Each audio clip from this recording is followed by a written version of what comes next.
In most of the world, especially when we're talking about work, silence, it's usually seen as weakness, right? Like you're giving up. But what if I told you that in the Javanese spiritual landscape, a very specific kind of silence is actually the most powerful move you can possibly make? That it's not a white flag at all, but the quiet trigger for a cosmic storm? So let's dive in and really try to understand this incredible architecture of silence. All right, here's how we're going to break this down. First, we'll get into why this silence is so deeply misunderstood. Then we'll see how it actually escalates justice to a whole other plane. We'll explore the incredible trust this all requires and really get the inner strength it provides.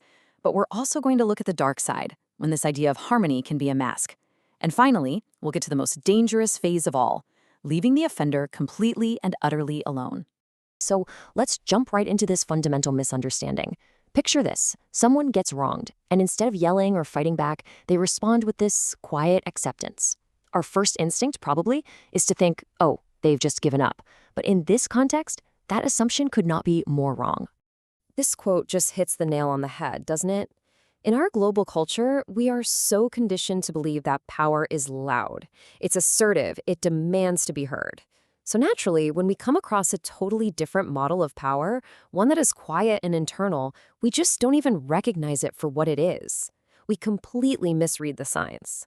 And this chart just lays it all out, plain and simple. Over on the left, you've got the common Western take. Silence is passive surrender, it's admitting you lost, it's weakness. But look at the right. The Javanese concept of ikhlas is the polar opposite. It is an active handover. It's an escalation of justice. And it's an act of profound spiritual strength. And it all comes down to this one phrase, Kulo Ikhlas bote nopo nopo. It translates to, I am sincere, it is nothing. Now, when someone says this, and often it comes with this faint, almost bitter smile, they are not brushing it off. No way. They are making a formal declaration. They are officially activating what's known as the sky path and taking this whole conflict out of the human realm entirely. Okay, so how does this really work? I mean, what does it actually mean to hand a problem over to the cosmos? This isn't just some poetic idea, it's a deeply embedded spiritual mechanic. The entire system is built on this one principle.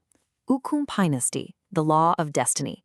I want you to think of it like the physics of the universe. It's this underlying formula that just makes sure everything stays in balance. It's not a vengeful God looking to punish people. It's an impartial law, kind of like gravity. It just is. So how do you activate it? Well, declaring ikhlas is the absolute last resort. It's what happens when all human patience has just been completely exhausted. And in that moment, the victim basically outsources the problem. They hand it over to a force that you can't bribe, you can't argue with, you can't trick. The case is officially closed on Earth, and it's just been opened in a much higher court, triggering the infallible law of karma. Of course, for any of this to work, you need an absolutely unshakable belief that this system of justice is real, that it's always watching, and that it never ever makes a mistake. This deep, profound trust, it's the bedrock of the whole philosophy. And this phrase is the guarantee. 𝘬𝘯𝘰𝘱𝘰. It represents this deep cultural certainty that you will reap what you sow. There's just no escaping it. It might not happen tomorrow, it might not happen next week, but the fruit of your actions, good or bad, it will eventually ripen and fall right back on you. And this Javanese proverb just sums it all up so beautifully. The 𝐶𝐞 𝐻𝐿𝑜 𝐿𝑜. It means that good deeds are always marked, always remembered, while evil deeds will always, always be revealed. The idea is that truth has this kind of spiritual visibility. You simply can't hide from what they call the court of time. Now, this isn't just about getting justice from the outside world. There is a profound, internal, psychological side to this. It's about protecting yourself from being completely consumed by what was done to you. This state is called 𝑛irimo and pandom. It's about accepting your situation with this quiet, dignified grace. See, by refusing to let hatred and anger just destroy you from the inside out, you achieve what's called an inner victory. You're literally protecting your own soul from being corroded by what the source calls the burning acid of hatred. But let's be really clear here. This is not easy. Maintaining this calm, refined exterior takes something called namang rasa, and it's this incredibly exhausting emotional labor. It's the work of managing your own feelings, either to protect the feelings of others or just to maintain your own inner peace. It takes an immense amount of strength. Okay, so far, this sounds incredibly noble, right? But we have to look at this critically. Is this powerful spiritual tool ever used for something a little less noble?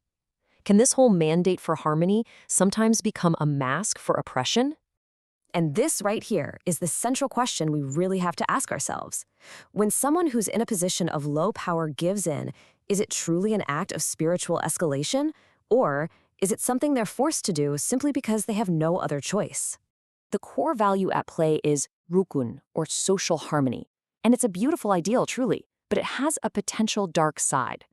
The social pressure to maintain that harmony, to ngala or give in, is often placed disproportionately on people with less power, and that can prevent them from ever challenging unjust authority. And this can create what the source calls an ideological fantasy. It's a situation where social harmony is basically forced, and the oppressed are told, in so many words, to just accept the unacceptable. And that bitter smile we talked about, it then becomes a site of delayed resistance, just waiting for the cosmos to do what the human social system refuses to. Okay, this brings us to the final and honestly the most chilling part of this entire process. Because there's a stage that goes even beyond ikhlas, beyond just handing things over. It's a true point of no return. Think about it this way. As long as someone is angry with you, there's still a connection there, right? There's energy. There's still a chance for mercy, maybe even for reconciliation. But when they become truly indifferent, when they just stop caring at all, that energetic bond is severed, forever. This state has a name. It's called 𝘯𝘭𝘠, and it is the ultimate spiritual exile. The victim has completely, totally erased the offender from their inner world. They've effectively walked out of the courtroom, locked the door, and left the offender completely alone, with a judge that is precise, infallible, and absolutely does not negotiate. And that's the thought I really want to leave you with.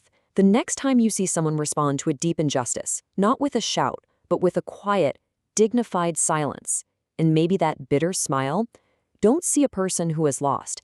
See a person who has just handed you over to a court that never makes a mistake.